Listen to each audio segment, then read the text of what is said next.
goobta aanu joognaa waa xabaalaha xays dhaqay ee ku yaala duleedka magaalada Ceelaf Weyn oo uu ka socdo dayactir iyo dhismo deer ah oo lagu wareejinayo xabaalahaas kadib markii qashinka magaaladu gaaray isla markaana uu dayac fara badan ka muuqday taas oo ay dhawaan baahiyeen warbaahinta maxalliga ah ee ka howlgasha gudaha magaalada Ceelaf Weyn ee galbeedka gobolka Sanaag isla markiiba waxa ka dhiidhiyay kana soo jawaabay baaqaas qaar ka mid ah dhalinyarada qurba joogta ee ka soo jeeda deegaanada degmada Ceelaf Weyn kuwaas oo soo diray lacag sadaqatul jaariya ah oo deer loogu dhisayo xabaalahaas dayacu ka muuqday lacagtaas oo ay soo wakiisheen Maxamed Sahal Cali isla markaana wuxuu si toos ah ugu wareejiyay lacagtaas Sheekh Salmaan Jaamac Ducaale oo gacanta ku haya sameynta deerka xabaalaha xays dhaqay ugu horeen waxa goobtaasi ka hadlay Maxamed Sahal Cali iyo Sheekh Salmaan Jaamac Ducaale iyo mas'uuliyiin kale oo goobta ku sugnaa oo uga mahadnaqay dhalinyarada iskooda si xul qaantay ee soo diray sadaqadan isla markaana waxay baaq kale u direen qurba joogta iyo qolqol joogta ka soo kala jeeda deegaanada degmada Ceelaf Weyn inay ka qayb qaataan dhameystirka deerka xabaalaha xays dhaqay oo la bilaabay fayskii hore waxayna yiraahdeen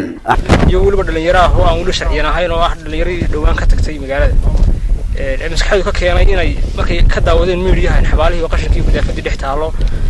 inay lacag iska ururiyaan oo ay dabcaan inay lacag u soo diraan xabaalihii dhalinyarada aad ugu mahad celinaya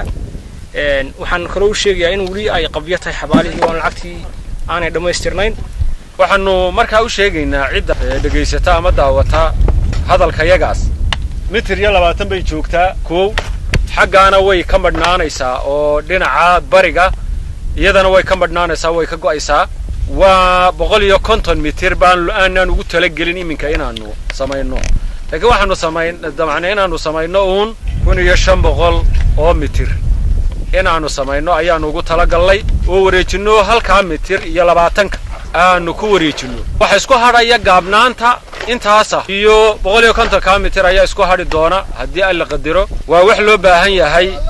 in la soo caawiyo magaalada laga maqlay ama la lahaa lacagta xabaalaha la cunay rag baa cunay cid baa cuntay horta waxaan maanta cadeynaynaa wax la cunay inaanay jirinin inaanan xoolo xabaaleedna cidina u hunguroonayn aniga iyo cid kale la mid toona waxaan kala sheegaynaa meesha wareega xabaalaha ay tahay waa 526 mitir 526 mitir lacagtaanu isu hayno iyo waxa noo yaala markaanu isu geysanay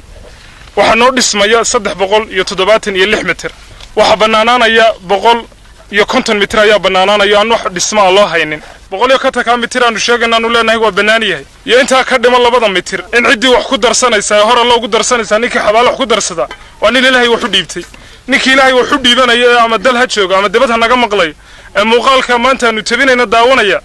waxaanu jecelahay inuu inta soo dhameystiro intii karankayaga aanu qaban karayna aanu ku dari karayna inaanu ku darno maanta waxaan halkan ugu duceynaynaa oo mahad celinaynaa ugu horeyn dhalinyaradii culimadii waayeelkii dadkii wax garadka ahaa ee is abaabulay kuna fakiray soo jeediyay in xabaalaha la aawdo kuwana waxaan Ilaahay ajar iyo xasanaad fara badan ka siiyo waxaan leenahay inta aan maqasho iyo inta halkan naga aragtay waxaan leenahay wax ku soo darsada intii ku darsatayna waan uga duceynaynaa Axmed Mursal Askar TV-ga caalamka Universal Ceelaf Weyn.